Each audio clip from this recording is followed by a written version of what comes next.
നമസ്കാരം, ആർജിയാണ്. ഞാനും അനിയനും കൂടി ചന്തയിൽ പോകാൻ വേണ്ടി ഇറങ്ങിയിരിക്കാം. നമുക്ക് മാർക്കറ്റിൽ പോയിട്ട് സാധനം മാറ്റാം. എന്നിട്ടോളം വല്ല ഉണ്ടാക്കാനുള്ള പ്ലാൻ ചെയ്യാനായിട്ട് വീട്ടിൽ മമ്മി.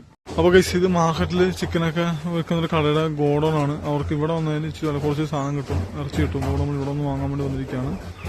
വെയിറ്റ് ചെയ്യാം, അത് എടുക്കുകയാണ്. അപ്പോൾ ഗൈസ്, നമ്മൾ വലപ്പുഴ മാർക്കറ്റിൽ വന്നിരിക്കുകയാണ്. എന്നോട് വലപ്പുഴ മാർക്കറ്റ് ഫുള്ളായിട്ട് വീഡിയോ എടുത്താലോ ഇടാൻ വേണ്ടി പറഞ്ഞായിരുന്നു. ഞാൻ നോക്കട്ടെ ഗൈസ്, പറ്റിയെടുക്കാം. ഇന്ന് പറ്റുമെന്ന് ഉറപ്പില്ല. അപ്പോൾ ഗൈസ്, ഇതാണ് മാർക്കറ്റിന്റെ എൻട്രൻസ്. കയറി റൈറ്റ് സൈഡിലുള്ളതാണ് ചിക്കനും മീനൊക്കെ ഇവിടെ വരുന്നത്. ഇതിനകത്ത് പോയാൽ ചിക്കൻ, താറാവ്, എല്ലാ സാധനം നോൺ വെജും ഇവിടെ കിട്ടും. ഫ്രഷ് സാധനം കിട്ടുക. മീനുകളുടെ കഴിച്ച് ജീവനുള്ള മീനുകളല്ല, പിടയ്ക്കുന്ന മീനുകൾ ഇവിടെ വന്നാൽ കിട്ടും.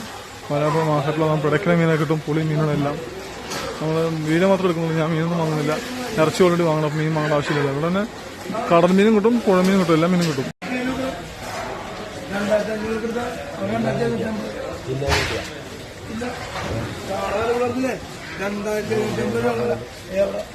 മീനൊക്കെ ജീവനുള്ള മീനാണ്. വളരെ ജീവനുള്ള മീനൊക്കെ കിട്ടണം ഇവിടെ. കരിമീനൊക്കെ ജീവനുള്ള കരിമീനാണ്. 600-500 വില പലതിനും. പിന്നെ ചെമ്മീന് കൊഞ്ച് കൊലുത്തിട്ടുണ്ട്, അത് നല്ല വില. കൊഞ്ചിന് 600 വില. താറാവുകൾ നിൽക്കുന്നുണ്ടോ? ഈ താറാവുകൾ, താറാവിനൊക്കെ കൊടുക്കത്തില്ലേ? 350. താറാവിന്റെ വിലയൊക്കെ കൂടി കേസ്. 300 ഉണ്ടായിരുന്ന താറാവിന്റെ വിലയ്ക്ക് ഇപ്പൊ 400 ആയി. ജീവനുള്ള പുഴമീനുകൾ കിട്ടണമെങ്കിൽ ഇവിടെ തന്നെ വരണം. ജീവനുള്ള കടൽമീൻ കിട്ടണമെങ്കിൽ നമുക്ക് വൈപ്പിന് പോകണം. രാവിലെ 5:30 മണിക്കൊക്കെ വന്നെങ്കിൽ നമുക്ക് ലേലത്തിൽ വിളിച്ചെടുക്കാം മീനുകൾ. ജീവനുള്ള മീനുകൾ നല്ല അടിപൊളി ലാഭത്തിൽ കിട്ടും. അല്ലെങ്കിൽ കിട്ടൂല. അല്ലാതെ നമ്മൾ വിലയൊക്കെ ആയിരിക്കും 600-700 വില പറയും. അപ്പോൾ നമ്മൾ തിരിച്ച് പോവാണ്. വണ്ടി നമ്മൾ അവിടെ നിർത്തിയിട്ടുണ്ട്. അവിടെ വണ്ടി എടുത്തിട്ട് പോവാം.